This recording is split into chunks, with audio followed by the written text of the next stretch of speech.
Bonjour à tous, on se retrouve pour le quintet de mardi, direction l'hippodrome de Dieppe en Réunion 1 course 7, départ 18h pour le prix de la région Normandie, quintet qui va se disputer sur un 1100 mètres ligne droite, un terrain bon souple 3,4 annoncé par France Gallo, 14 partants. On va d'abord suivre les résultats de la veille, donc vendredi du côté de Cabourg, on a fait un tiercé écarté quintet en 7 chevaux, le course parcours il y a eu du bon et du moins bon, le cheval du jour s'impose et le repéré numéro 1 s'impose, qui était Gilia du Hanoï, qui s'impose à 9 contre 1. La dernière minute, 3e.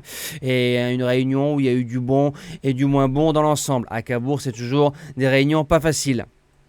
On attaque la sélection, on n'oublie pas le combo like-partage, je compte sur vous pour la force et nous c'est parti. En base gagnante, le numéro 4, Drôle de Dame, qui a gagné cette course-là l'année dernière en 38 de valeur, nous revient en 40 cette saison, donc 2 kg de plus. Je pense que c'est un peu moins grave sur une petite distance que sur une longue distance. A fait une bonne rentrée. Ensuite, le quintet du 15 août, je pense que ça a été une préparatoire pour cette épreuve-là. La jument est bien placée, je pense qu'elle peut faire le doublé. En deuxième base, le numéro 2, Toudoubane, qui a fait l'arrivée de ce quintet-là à plusieurs reprises. Il a même gagné. L'année dernière, il faisait 3e en 45 de valeur. Dans ce quintet-là, nous revient en 41,5 cette saison. En m'aiguillant, il va devant, il a besoin de personne, il est dur.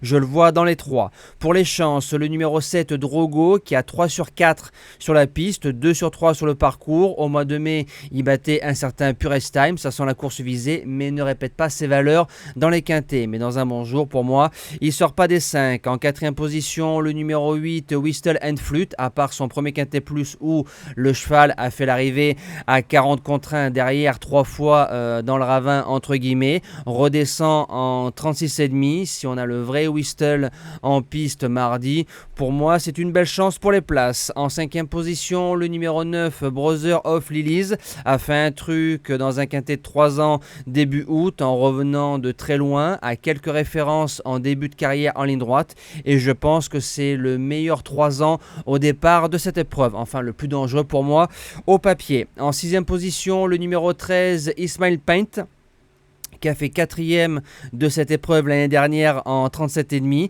nous revient en 34,5 de valeur, donc 3 kg de moins cette saison, a fait 3e d'un quintet plus au mois de juillet, je l'avais gardé, la ligne Purest Time, il va devant, c'est pas mal. En 7e position, le numéro 5, Impitoyable, a été acheté à réclamer en association à 20 000 €, c'est de l'argent. En 2023, il gagnait quintet en 37 à Fontainebleau avec une corde de 15 épouvantable, il répétait en 40, et sa victoire de la Teste au mois de juillet est pas mal. Attention, je pense qu'il a lutté avec des chevaux un peu meilleurs que ça. Et je termine avec le numéro 11, Ignol, a fait jeu égal au mois de mai à Paris-Longchamp avec du rythme, qui a gagné derrière quintet à Compiègne. Maintenant, c'est un cheval qui a déjà réussi sur le parcours et je me dis que c'est encore un 3 ans qui peut venir brouiller les cartes dans ce quintet, une fois de plus très ouvert, surtout en ligne droite. Voilà, moi je vous dis à demain pour un tout nouveau quintet. Passez une belle semaine et merci à tous.